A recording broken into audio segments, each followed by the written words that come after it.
They're here, Commander. And I, for one, am grateful that they are. Told you've been busy since our paths last crossed at the Gimlet Dark. Not that I understand half of it. When the Scions spoke of other worlds, I'd struggled to describe what I pictured. Mayhap things would seem clearer were I to hear the tale from your own lips. But I'm afraid the situation will not afford us that luxury. I trust you two require no introduction. We meet again, hero of Eorzea.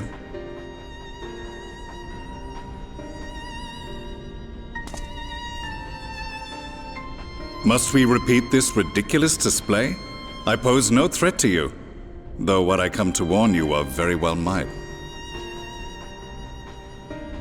Had he meant to do us harm, I hazard he would have kept to the shadows, and brought more than 2 companions.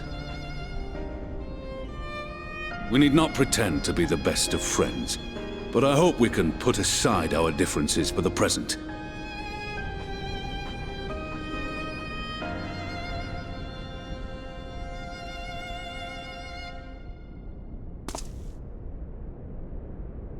As you are doubtless aware, Sir Estinian and I cooperated to rid the world of Black Rose in your absence. Our journey together took us as far as the Imperial Palace, where we witnessed Emperor Varus meet his death at Xenos' hand. Being the sole witnesses to this crime, and in no position to defend our innocence, we were then forced to flee, each pursuing his own avenue of escape. When we were later reunited, Estinian claimed to have encountered an unfamiliar kind of machina during his flight, but to me his description seemed anything but, and upon further investigation I found that I was right.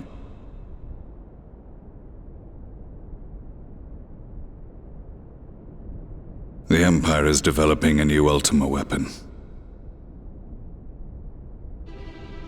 What, that Allagan monstrosity, created to vanquish primals, with which you yourself once thought to conquer Eorzea? The same. In my foolishness, I sought to harness its power, and became the Ascian's pawn in so doing. But you know as well as I how that tale ended. The weapon itself, excavated from beneath this very city, was destroyed ere we could fully unravel its secrets, and that should have been the end of it. But unlikely as it sounds, the Empire's efforts to recreate it have somehow borne fruit, primarily through secret research conducted by the 7th Imperial Legion, it would seem. Wait, the 7th was all but annihilated at Cartano, along with its legatus. Indeed, few survived. The 7th, as it is now, has little in common with the Legion led by Vandanis, and its leadership has changed hands several times since. Precisely how this project has continued despite such turmoil, and under whose auspices, remains a mystery. What we do know, however, is that a number of prototypes have been produced, and that one of them is on its way to Eorzea.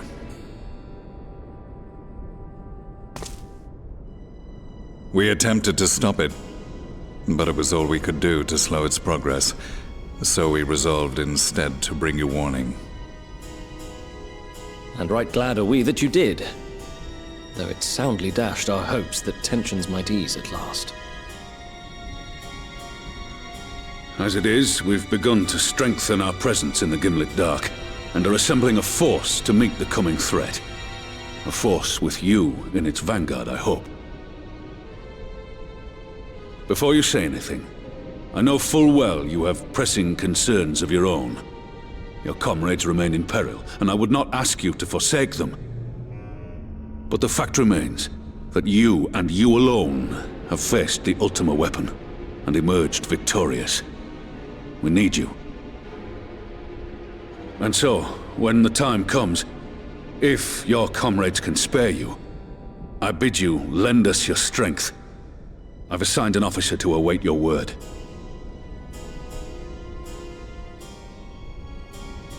The Ascian's downfall was to be the work of my remaining days. But it was my hand that kindled these flames, and I cannot allow them to spread any further. I will do what I must to see this mistake consigned to history once and for all. Even if it means begging your aid. The Fates will enjoy the irony, even as I endure the ignominy.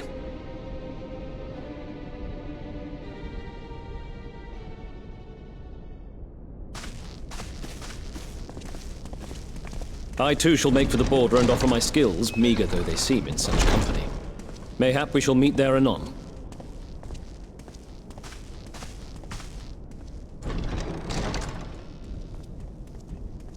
Though we can ill afford to ignore the coming of a new Ultima weapon, our friends' plight grows ever more precarious, and none save you can join them in the first. I only hope you are not forced to make a choice.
Now that we are all here, what news from the source?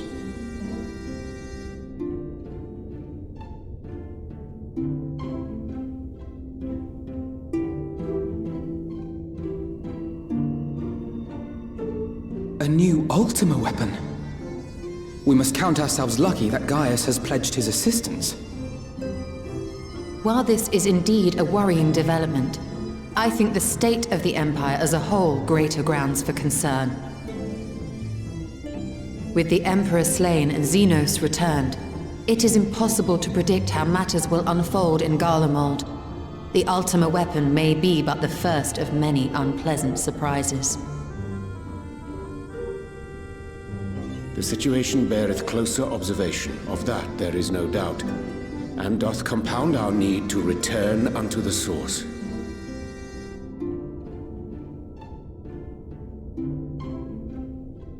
Then let us address that issue. Our long search for a means to see you safely home may well be nearing its conclusion. Thanks in large part to Urianger and Becklug's invaluable insight, we have succeeded in fashioning a vessel for the journey.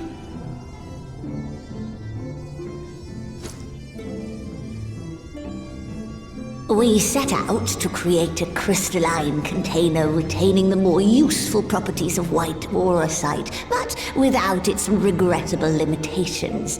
And after a good deal of trial and error, we made one. An ark for soul and mind both that will allow your incorporeal self in its entirety to be ferried between worlds. A spirit vessel, if you will.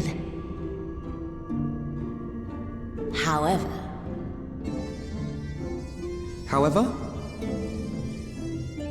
Though the vessel is possessed of the requisite qualities to hold mind and memory, it wanteth yet for a means to receive of them. For that, we must needs imbue it with the Exarch's innate gift. A gift that lives on only through the blood of the Allagan Emperors, which certainly does not flow within aurosite or any other crystal. Just so, milady. The blood serveth as a conduit of sorts. In its absence, memory cannot pass from mind unto mind, nor from flesh unto crystal. That being the case, we must either alter the process of inheritance so as to require no such thing, or determine a means by which my blood may permeate the vessel. I am hopeful that the records found within this tower will yield the knowledge we require to pursue one or the other of these avenues. As well you should be. The Allagan's body of etherological research is extraordinary. I can scarce believe it the work of ages past. But its underlying principles are not so very different from those of my own field of study. Given time, we will find the answers we seek.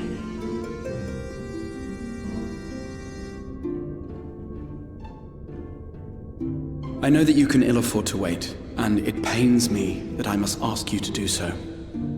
I can only reaffirm my promise to you that a solution will be found. Whatever it takes, I will see you safely home.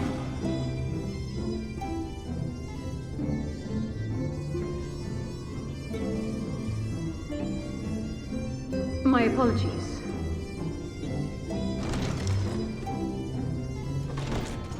I do hope you haven't come to tell us that mortal peril fast approaches.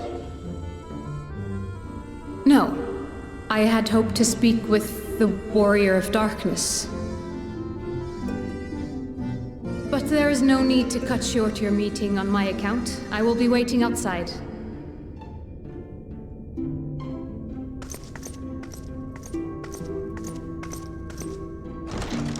Why not speak in here? She knows I don't mind. Unless she didn't want to. Perhaps I might accompany you. Though I am woefully ill-qualified to assist in the Exarch's research, I may yet be of some use to Lena.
Did you slay this Eater? Your orders were to await the main force before engaging. No, Captain. It wasn't us, I swear it. A man came out of nowhere and cut it down before we knew what was happening. By himself? Certainly it is no light warden, but nevertheless. It's true. Felled it with a single swing of his axe, he did. I've never seen anything like it. So I says to him, "Who are you, the warrior of bleeding darkness?" And he says, "No, I'm a warrior of light." And that was it. Buggered off as quick as he came. A warrior of light? Why would someone go around calling himself that, though? It was those bastards who caused the flood. I mean, if you were going to pretend to be anyone, it'd be him, the warrior of darkness. Eh? Oh, I didn't know. It's an honor.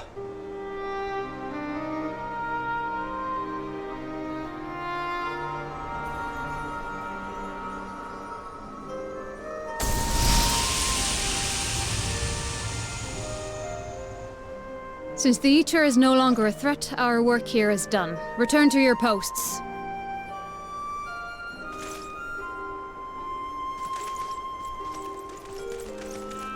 I had hoped to fight at your side today.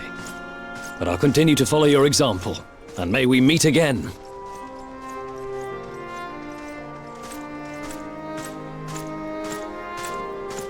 I apologize for the wasted journey.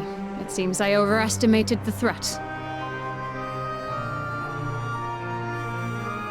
As for this warrior of light, I do not know who would be brazen enough to take that mantle for his own. Whatever it may once have meant, it is forever tainted by the association with the Flood. The Exarch told me the truth of Ardbert and his comrades' deeds, and I am aware they played some part in your own triumph. But to most, they are synonymous with the calamity that befell this world. Still, if this man is minded to destroy Sin-Eaters, I may forgive him his unfortunate choice of alias. But that is neither here nor there. I thank you for accompanying me. With that concluded, shall we return to the Crystarium? There is a proposal I should like to make.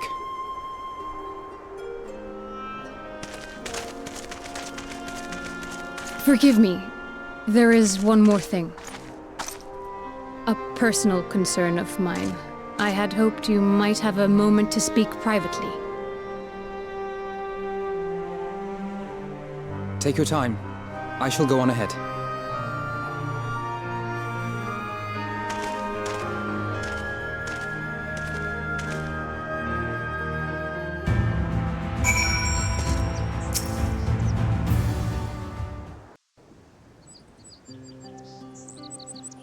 I will not mince words. This matter concerns the Exarch.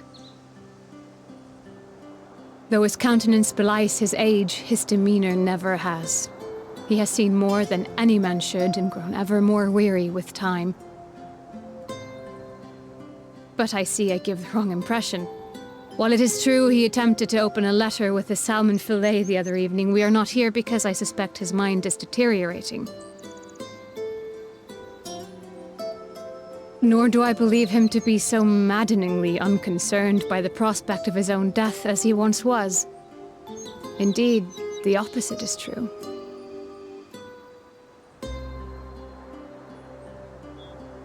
It is for this reason that I seek your advice.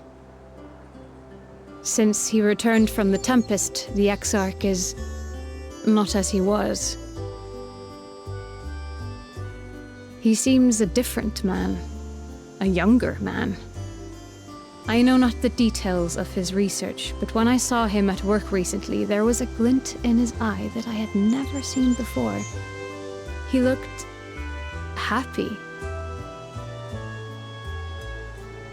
It was as if he had peered into the future and for the first time found joy there. Though it gladdens me to see him thus, I wonder if I should not keep my distance. I fear that my presence will only anchor him to the past, remind him of all the pain that came before.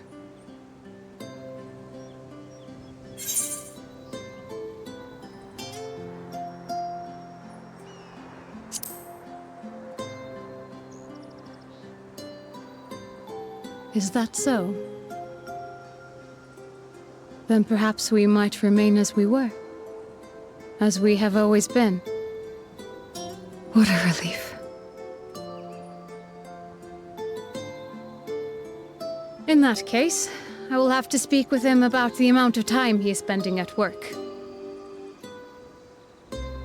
This research is important, I know, but if he refuses to consider his own health, I will have to consider it for him.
Yes, this looks to be nearly everyone. Let us begin, shall we? Though I am usually the first to hold forth at such events, I think on this occasion that honor should fall to you.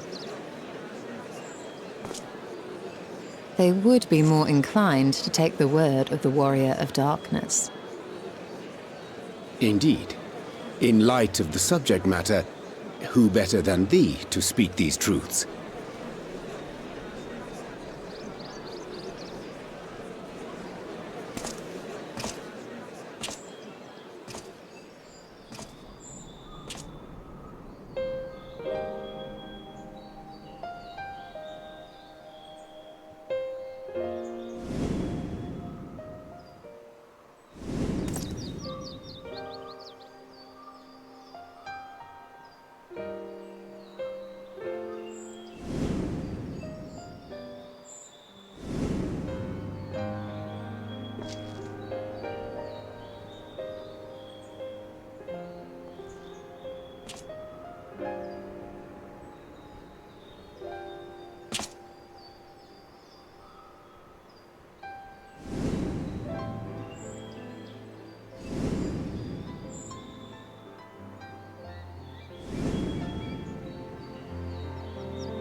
Wicked White? The Warriors of Light did all that? So they never... I mean, they only ever wanted to help. And when everything they'd done turned to ash, they still carried on. They gave everything to stop the flood. First their lives, then their souls. And they managed it too, in the end. They saved us. And we cursed their names.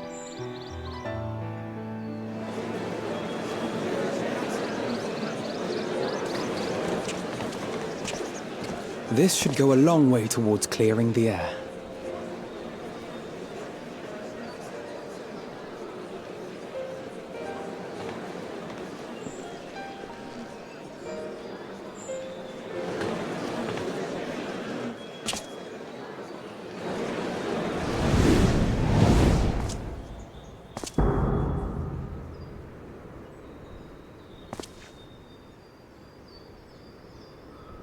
Impossible.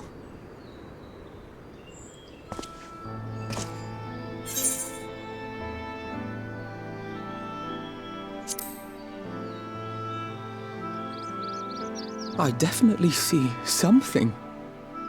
You don't think it's a ghost, do you? Nay, yonder standeth no bloodless apparition, but a warrior of light and darkness both. Ardbert. What in the world?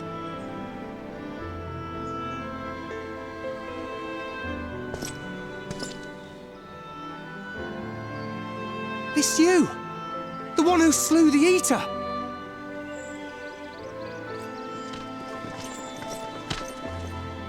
That it should be the Warrior of Darkness who brought the truth to light. You've saved me a fair bit of time, though I have a few words of my own to say, if I may.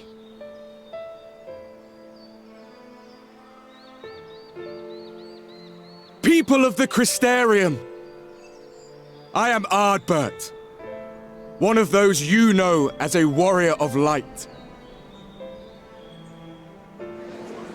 That's impossible. You should be dead. Aye, that I should. But as the world has been given new life, so too have I. I know not why I, and I alone, have been gifted this chance. But I do know this. Only by the will of the star itself could such a miracle come to pass.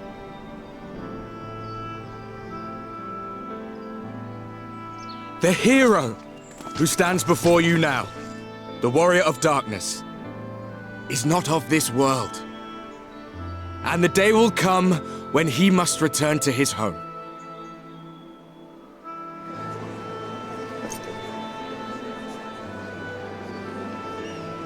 But this land is our home.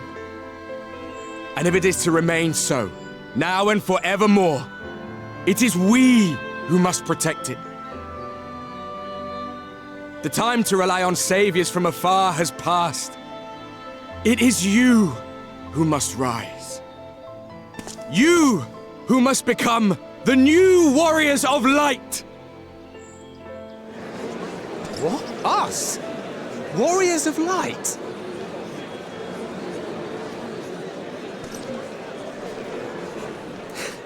None of us were born heroes, my friend. I was only ever a man with a thirst for adventure. But wherever my journeys took me, I was invariably confronted with the same choice. To lend what aid I could to those in need, or not. And I always chose the former. Any one of you could do the same. All you need is the will to help your fellow man, and the resolve to see it through.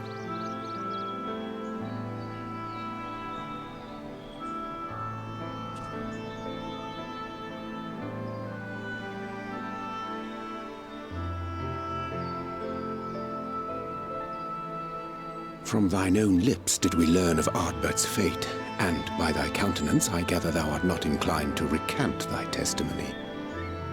Yet whosoever this man may be, his words hold truth and resonate with the citizenry besides. For us to voice our doubts here and now would serve but to sow disquiet. 'Twere better we retired unto the ocular and there discuss this matter in private. Go. I will stay here and watch.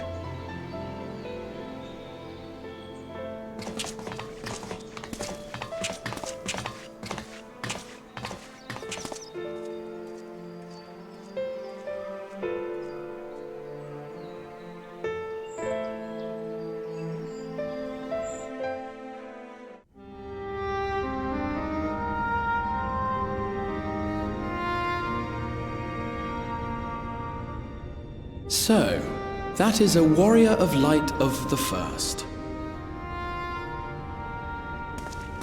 I've not had the pleasure of making his acquaintance, but as you all seem to be in agreement, I gather this is no simple case of mistaken identity.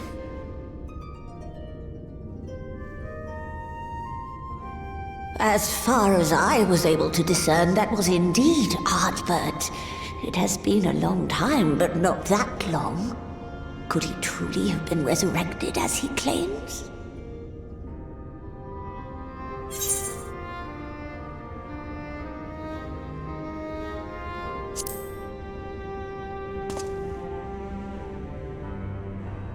Ardbert did entrust his very soul unto thee.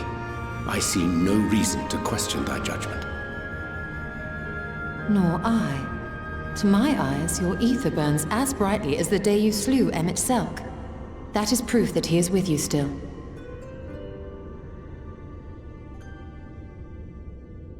Yet that which standeth now before the people is far more than a passing imitation.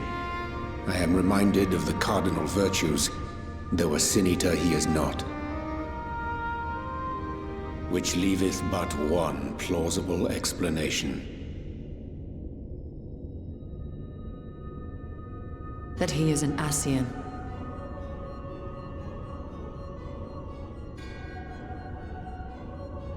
Given their fondness for posthumous possession, I would have to agree. From what I understand, the Warriors of Light were laid to rest in Yulmore by those whom they had aided in life. At the time, some few still remembered them as heroes.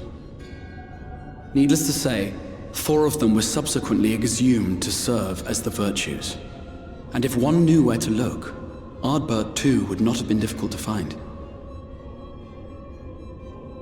Assuming then that this is indeed the work of an Ascian, my mind inevitably turns to the last remaining paragon to survive the Sundering.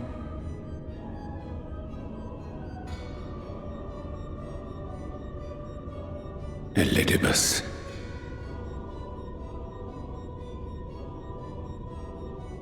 That Xenos hath reclaimed his own flesh is known.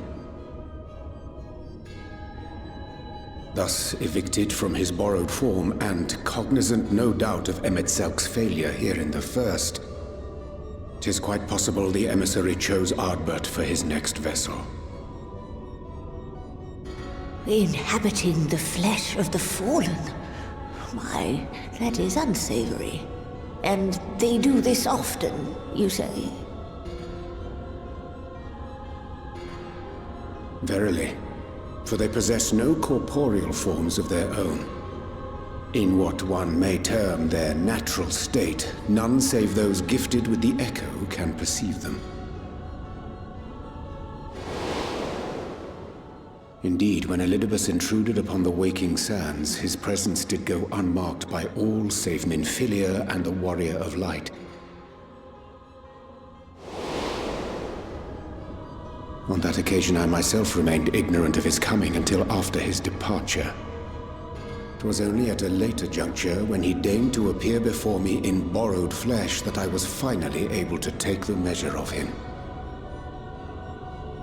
In such puppetry do the Ascians engage when they seek to influence the course of history. And they have gained much by it. Emet-Selk single-handedly built the Garlean Empire in this manner, while La Hebrea came close to conquering Eorzea, having taken possession of Thancred's living body. Yet it must needs be noted that the Ascians cannot avail themselves of all mortal vessels. For were they able to do so, none would serve as a better pawn than our own redoubtable champion. Mayhap the blessing of light shieldeth Hydaelyn's chosen from Ascian influence. Or mayhap other forces are at work. We cannot say for certain. Whatever the reason, I hope it holds true. I dare not contemplate what might come to pass otherwise. Is it not peculiar, then, that Ardbert's mortal remains should be susceptible, given that he was once a warrior of light? Or did the final departure of his soul make it possible, perhaps? Regardless, to hear an Ascian use him to call forth new warriors of light boggles the mind.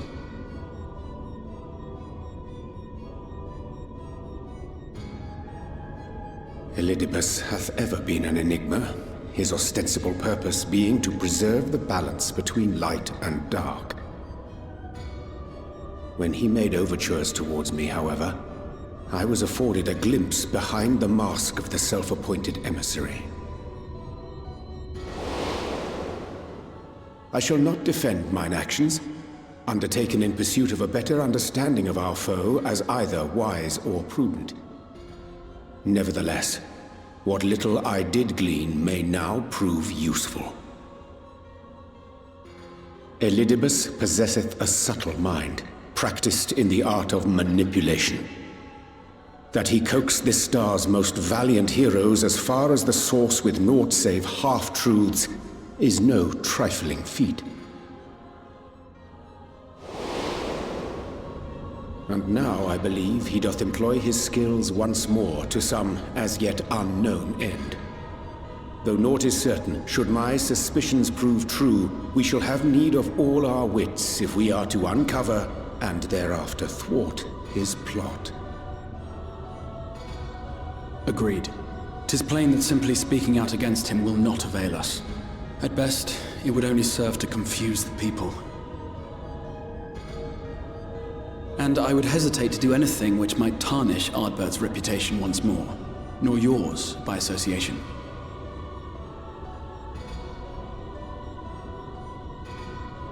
That being the case, it may be wise to keep a covert eye on this Ardbert's movements, as we attempt to discern his purpose and how best to mitigate his influence.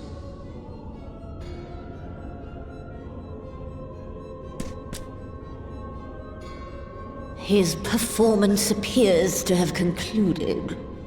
What now? Go back out and follow him?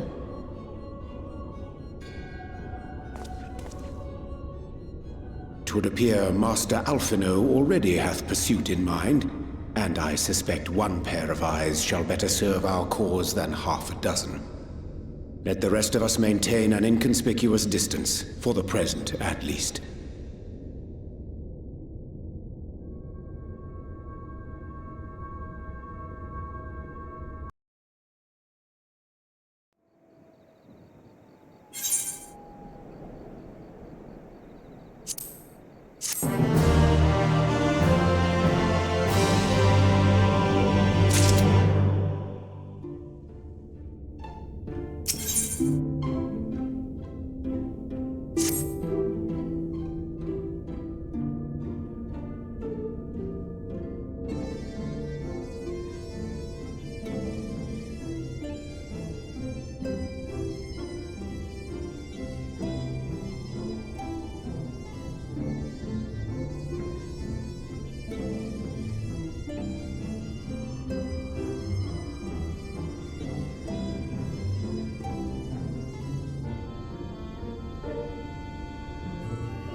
Come. Our new discoveries are to be found this way.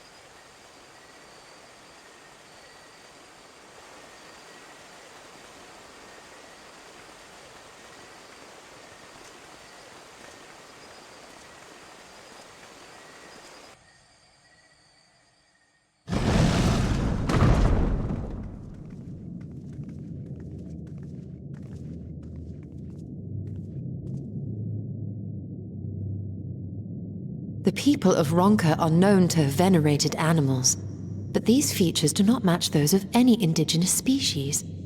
This is no common beast. Though that much is plain from its proportions. Lifelike, is it not? One could almost imagine it breathed.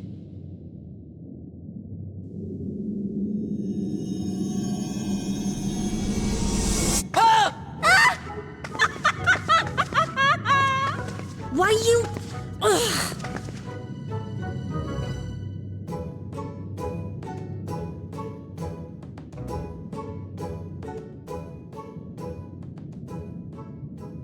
This owl, by contrast, seems no different from the others we've seen.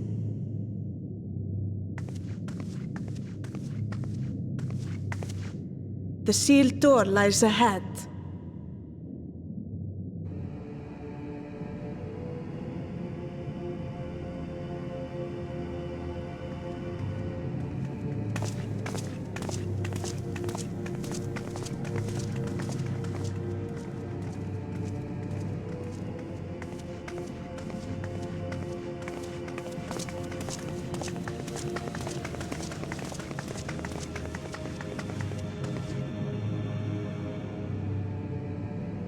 As you see, one statue is missing. I expect we are meant to replace it as before.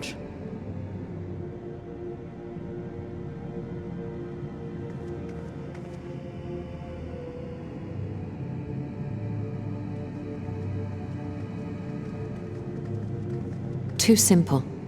There will be some additional defense mechanism.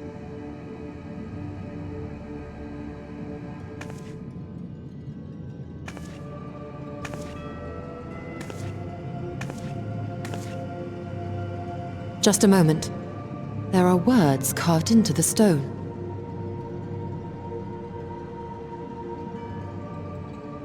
He who would disturb a hero's deserved slumber shall instead waken the beast and know his folly. Wait! Don't!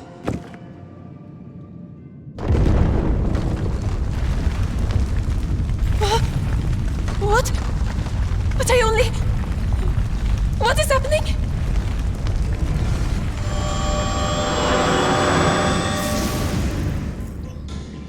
Oh no, oh no, oh no, oh no, it lives!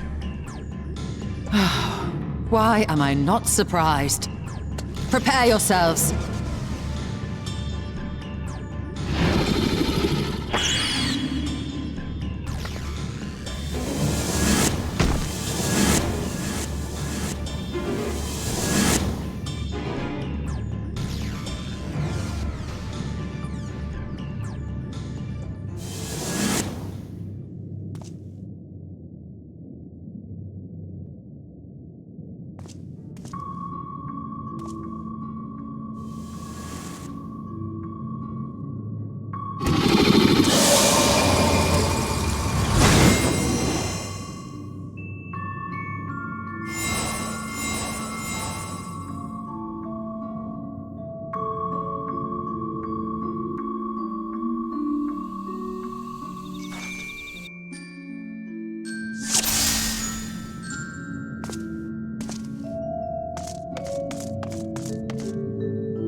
'Twould seem the magics have returned us.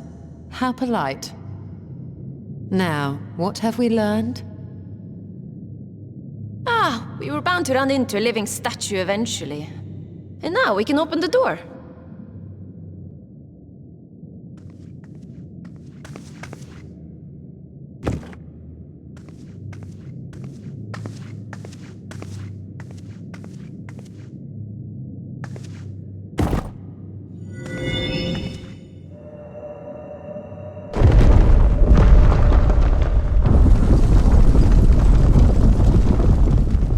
He who would disturb a hero's deserved slumber.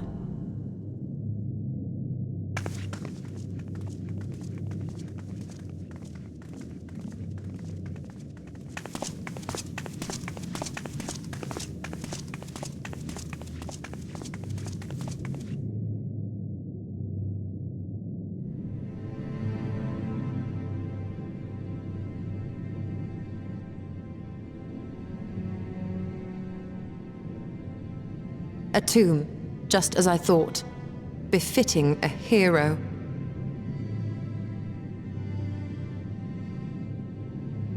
She is Vis. Could it be the Archmage Tiuna?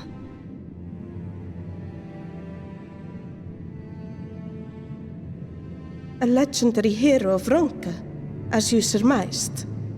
The tales tell of how she smote entire armies with a single incantation. So potent was her spellcraft, though she ever fought in the name of peace. I thought them no more than tales. To think she really existed. Well, I for one always believed.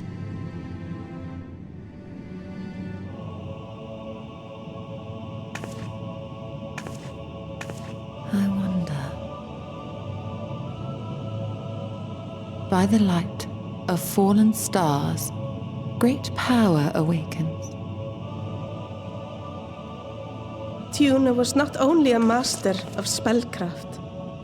It is said she could see truths long lost and hear the voices of men's hearts.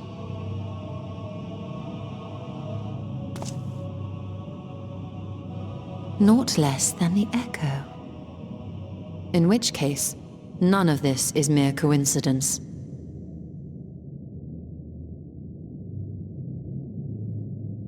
A shower of stars setting the sky aflame. And in both this world and the Source, we find individuals within whom a mysterious power awakened at the sight. We can never unpick the why of it. Now, however, I believe we might. Does the scene depicted here not resemble the one we saw when we first ventured into the Katana Ravel? Moreover, does it not recall that which Emmett Selk invited us to witness in Amarot?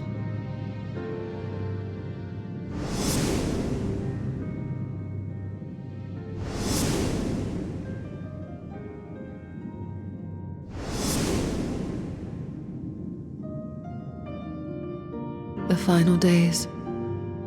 If, as the XIV's research suggests, soul and mind share a fragile yet profound bond, might it not be possible for an event to leave such a deep imprint upon the soul that it could be perceived eons later, given a suitable trigger? The echo defies explanation by conventional etherological theory, or shall we say modern etherological theory. But if it is a power that once belonged to the ancients, to souls yet undivided,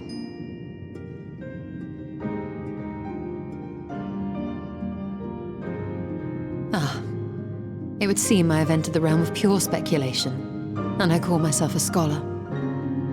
I shall refrain from making any further wild claims until such time as I have evidence.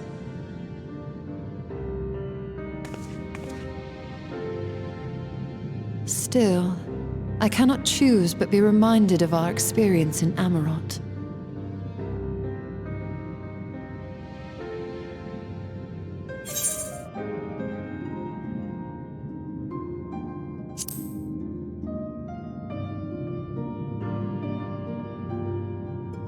Remember us.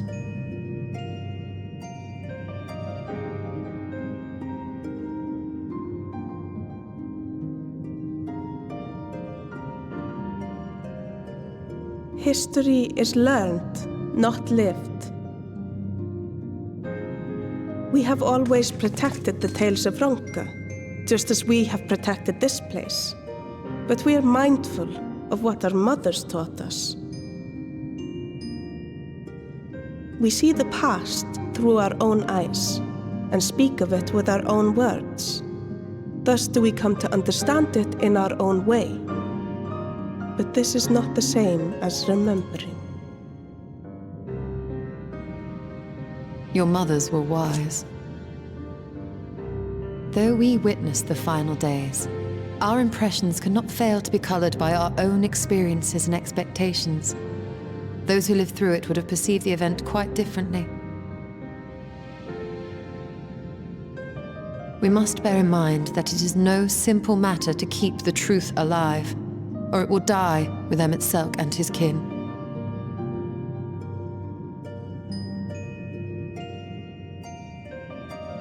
But we have disturbed Tuna long enough. Fanau will serve similarly well as a venue for our contemplations.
If you were hoping to vent your frustrations on our Aesir friend here, I can only apologize.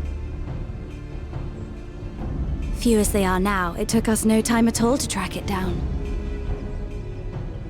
That suits our purpose perfectly. Now we need only wait for Ardbert to arrive. Weren't you two meant to be attending to the empty? We were, and are, but we can hardly ignore the rest of the world. So we thought we might see how things were coming along. From what we can gather, the answer is strangely. Right now, we think we can do more good here. It is heartening to have all present. Indeed. We will be glad of the additional hands should matters escalate. Our quarry has come.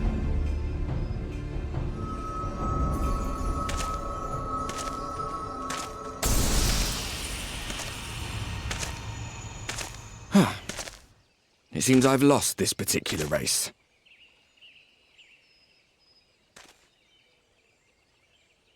Although I suppose it's only fair. When we first met, it was I who outpaced you. Ravana, was it?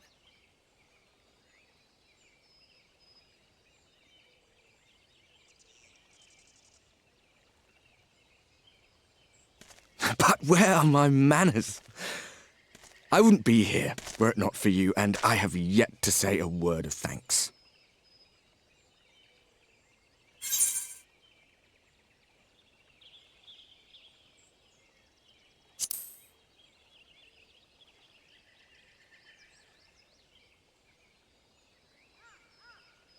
Poor fellow.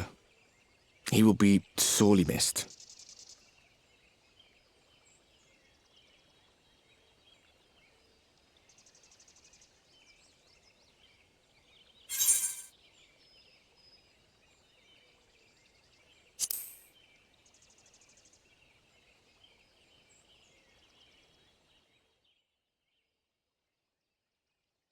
Very well.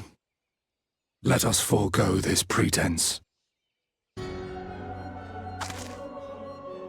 After all, it was never you that I needed to deceive.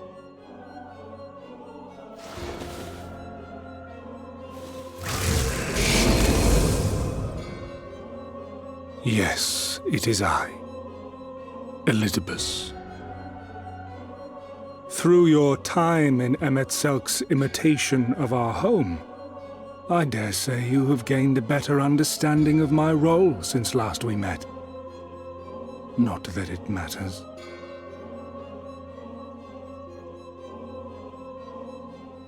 We understand your role, emissary, but not your goal. What is it that you seek to achieve? I seek to enact the will of the Convocation, of course.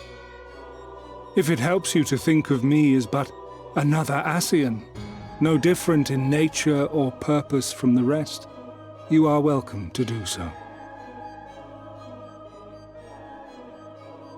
Once, I would have said your goal was destruction alone. Now I understand that you fight for something you love, just as we do. Yet though we seem doomed to clash, I bid you consider Emet-Selk's final words. Remember that we once lived, he said. Had he not seen some glimmer of hope in our kind, I do not believe he would have spoken thus.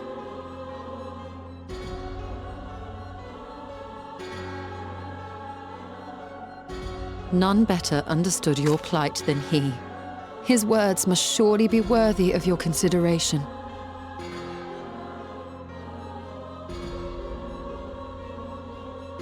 Emet-Selk. How very unlike you to err so gravely.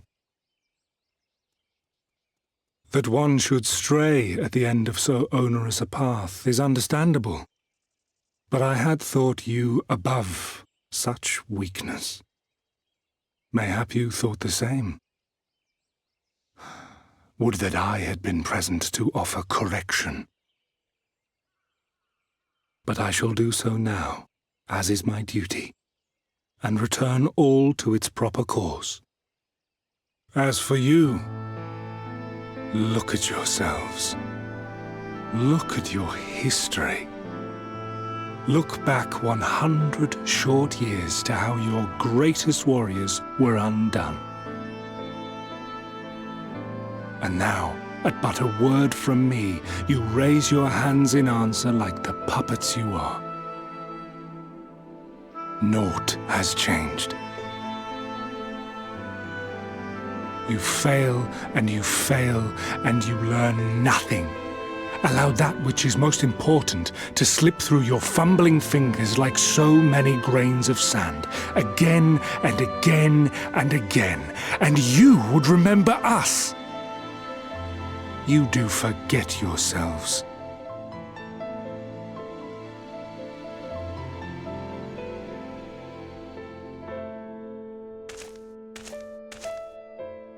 There is no common ground to be found between you and I, nor do I require any.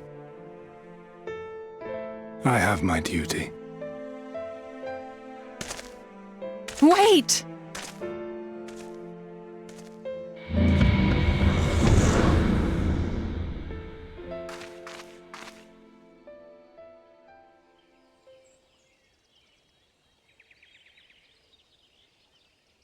Well, we have confirmed the identity of our foe at least, and 'tis safe to say his objective is the rejoining. But we still have no idea how playing the part of a warrior of light will further his cause, nor why he would spur others to do the same.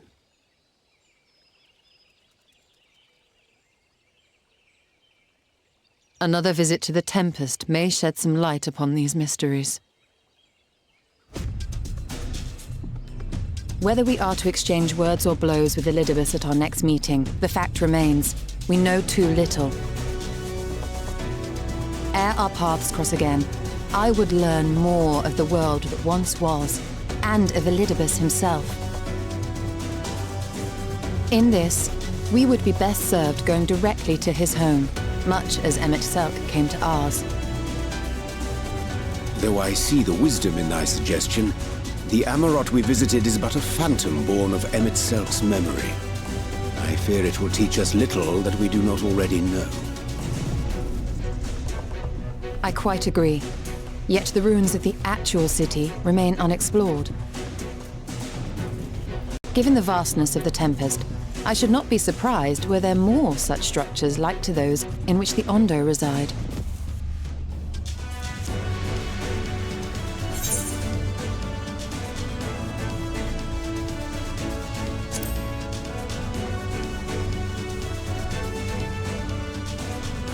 A man after my own heart. Assuming we are all in agreement, then I suggest we first pay a visit to the Ondo. If anyone can tell us where more ruins are to be found, it is them.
shall protect.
hold back!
This structure must have served an important function.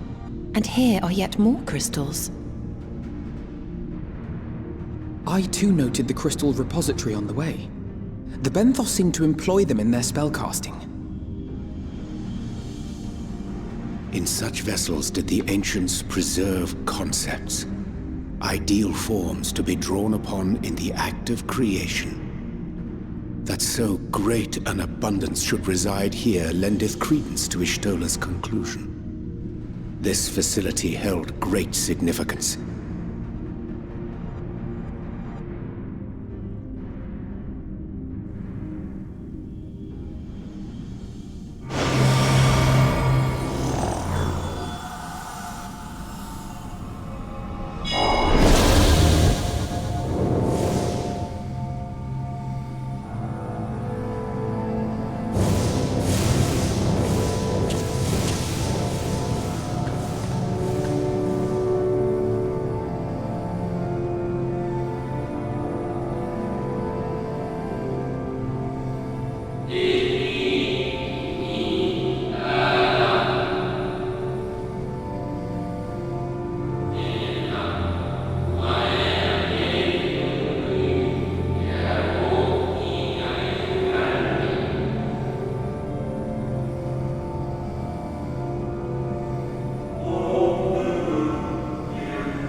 So, it was they who first summoned Hydaelyn. Their discussion did seem to imply as much, yes. I cannot say I have ever heard of this Venar before. For a certainty, Emet-Selch never uttered the name, speak though he did of the schism which Zodiark's advent wrought upon mankind. Some were of the viewpoint that his power must needs be restrained, and to that end did they call forth she who would serve as his shackles. We now know that it was this Venar to whom they looked for leadership. And that this place, in all likelihood, served as their headquarters. The presence of such intimate records attests to that. I would hear what else they have to tell us. All of it. Did anyone see the source of the image?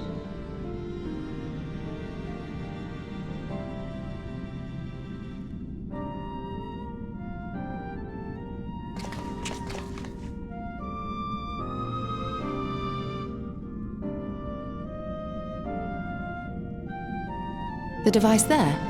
Then let us see what other secrets it holds.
Forgive me, but did that not strongly imply that Elidibus sacrificed himself to become Zodiark's heart? 7 hells. Then who or what are we dealing with?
Dare I ask what's going on?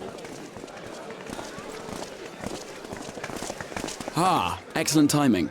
For me, in any case. We have a problem. The vast majority of those gathered here are presently in the employ of the Guard or else one of the facets, and no longer wish to be so. In principle, all are free to change vocation at any time, but a city does require a certain number of people in these positions if it is to continue to function. For the moment, I have asked them to postpone their resignation until such time as replacements can be found.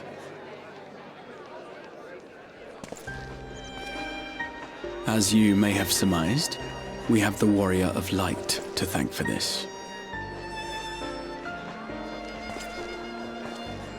It's you! The Warrior of Darkness!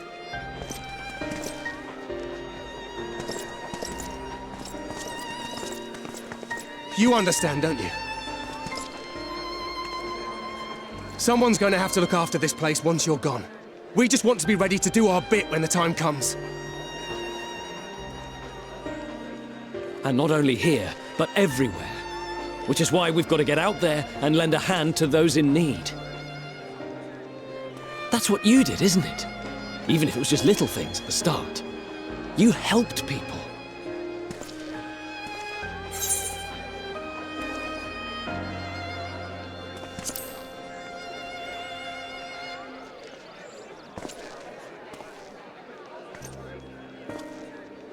And we're trying to do the same.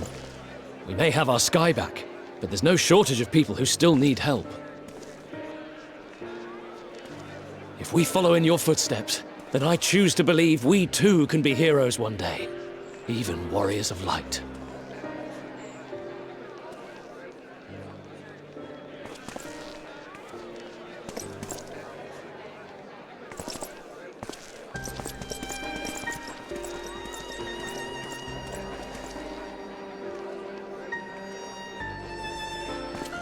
What are we to say to that? We can hardly tell them they are mistaken. They seek but to do good, as you have.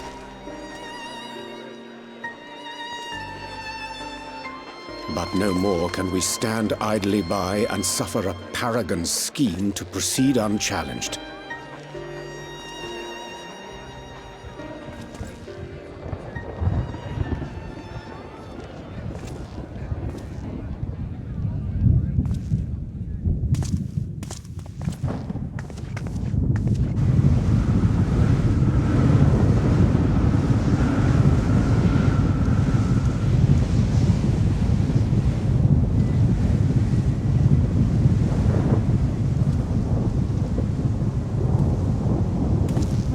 What's happening to the sky?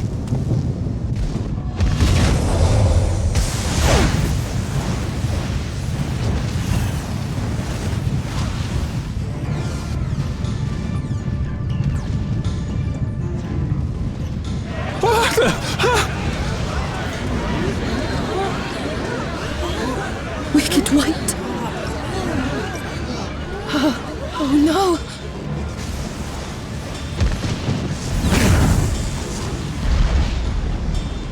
By the 12. A star shower.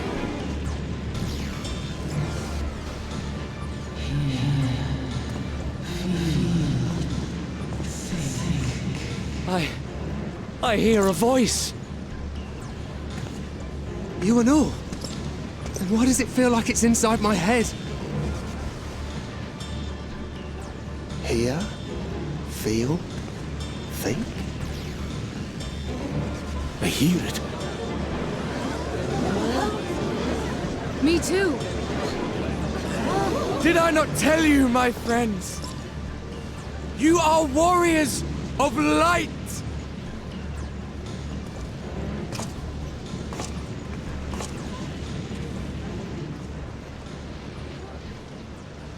You're back!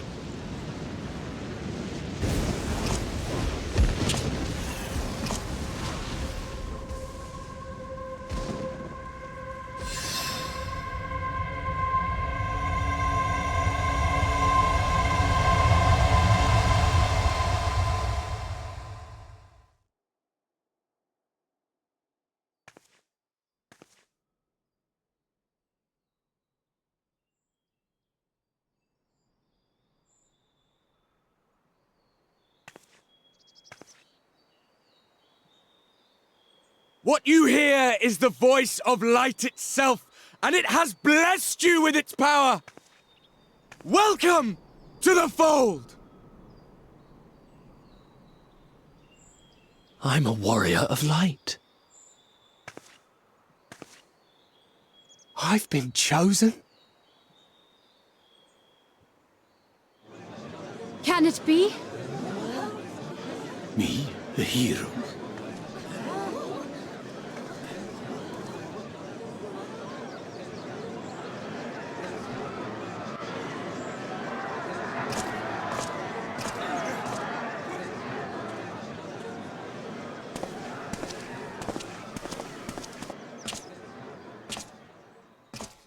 Wait!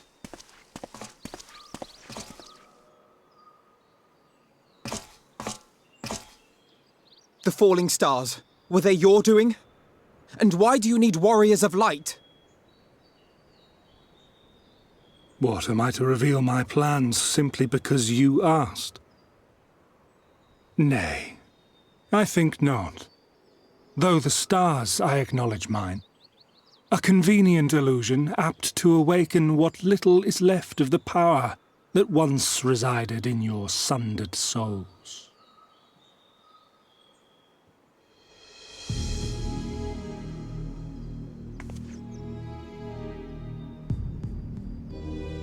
That which you and yours call the echo.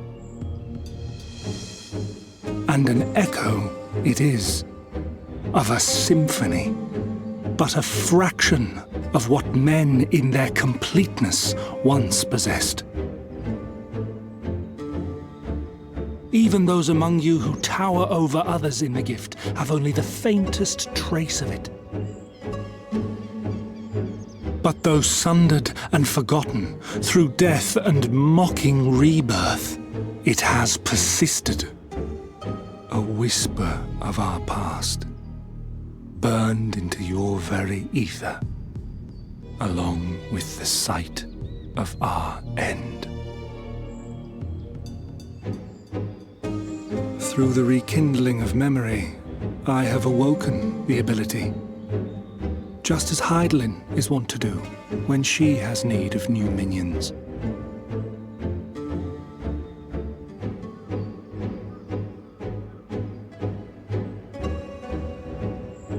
The echo hath ever been thought a gift from Hydaelyn, a boon granted solely to her chosen. Yet thou wouldst claim she merely awakeneth the power that men should hearken unto?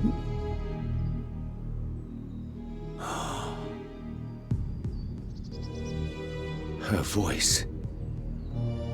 Given the perceived simultaneity of her call and the awakening of her chosen's capacity to hear it, it is only natural that we thus attributed the source of the gift. Yet if, in truth, the echo is a prerequisite for hearing her voice, one might surmise that her call never ceaseth, such that all who awaken to their innate gift might receive of the blessing of light at the self-same instant. In sooth, we bore witness to this but moments ago. At the sight of the star shower, full many in the crowd did speak of hearing a voice in their minds, did they not?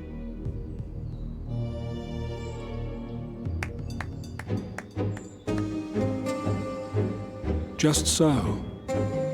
And whenever Hydaelyn has need of new servants, she is quick to pluck comets from the heavens or create illusions of the same. Why then didst thou conjure this vision, full knowing that thine age-old foe would thus claim those awakened to the gift? Foe? You must be mistaken. As you see, I am a warrior of light. And together with my comrades in arms, I shall save the world. Just like you.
Foiled again.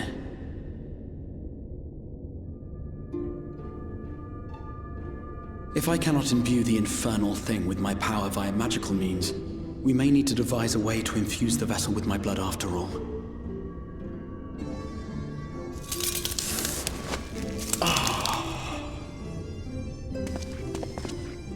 Art thou unwell?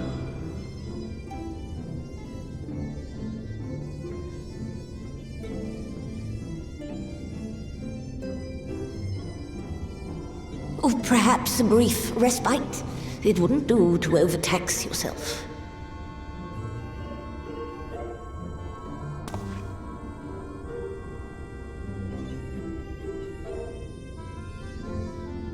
I'm fine. And given to stubbornness, I'm afraid. Especially when I have a stake in the outcome.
The dream again.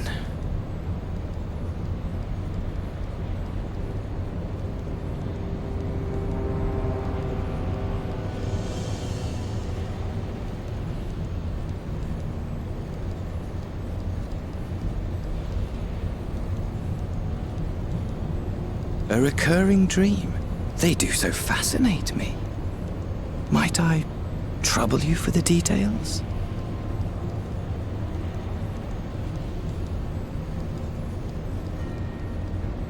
I have always dreamed of it. Fire falling from the heavens, and the city, nay, the whole world ablaze.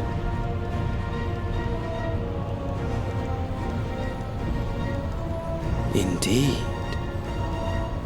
Could Emet-Selch have found a way?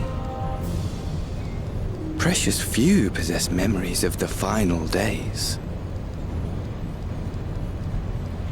The final days?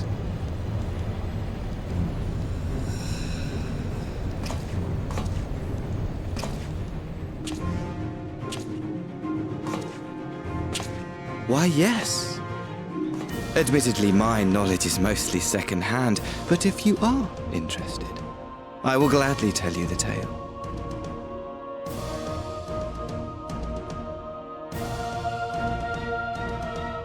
The tale of the world's end.